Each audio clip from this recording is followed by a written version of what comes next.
Hi, I'm Nicole Morton. I'm the Director of Marketing Operations here at Keystone Click, and my specialty is strategic marketing planning and brand development.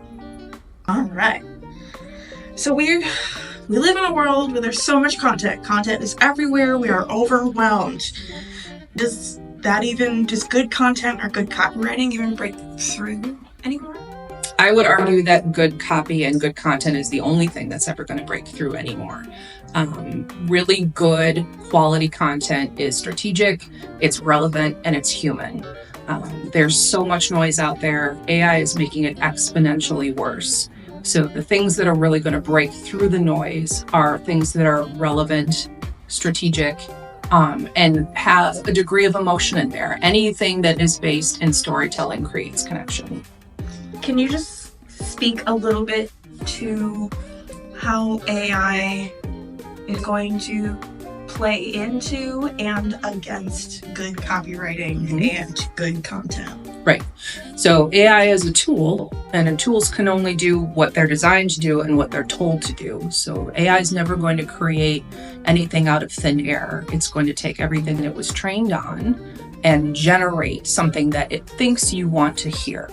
So great copy and great content all comes from the human need to solve problems and the ability to think outside the box. So yes, you can write a great story or a great ad or a great email with AI, but unless you have the intent, unless you have a strategy in mind, unless you're making a real connection between an audience's need and your solution, it doesn't matter if you used AI or not.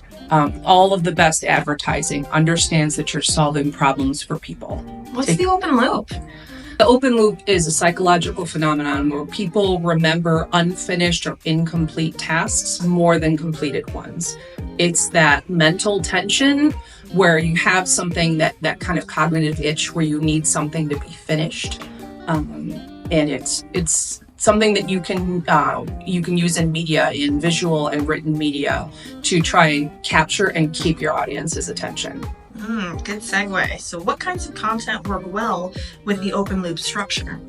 Pretty much anything between visual and written media. So, you see this in television and movies. Cliffhangers are a classic example of the open loop.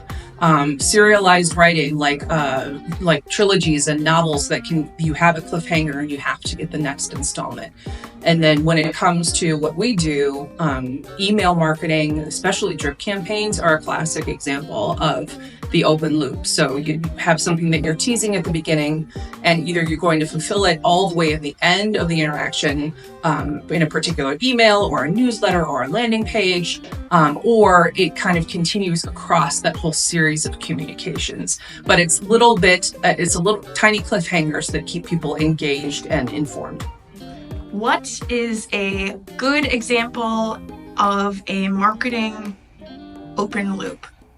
So going all the way back to the beginning of the advertising classics, the open loop has been used as a storytelling tactic. If you think of like the first viral ad from the very early 20th century, when they couldn't believe it when I sat down at the piano and started to play, was the headline. And the ad was an ad for piano lessons. So the captivating headline, really engaging, that phenomenon where you just kind of lean in and you want to know more. Those kind of ads. So, and in modern marketing would be listicles, 6 things you need to know to have a great 2025. Or I had trouble with my golf swing until I tried this one weird trick. All of these are really good examples of the open loop, as long as the payoff at the end is still there. That is such a good explanation. So how could we go wrong using open loops? Oh, open loops can be abused. Clickbait, and it doesn't matter what kind of clickbait. Anything that is either ineffective in terms of the payoff. So you've set someone up for expectations, you don't fulfill them.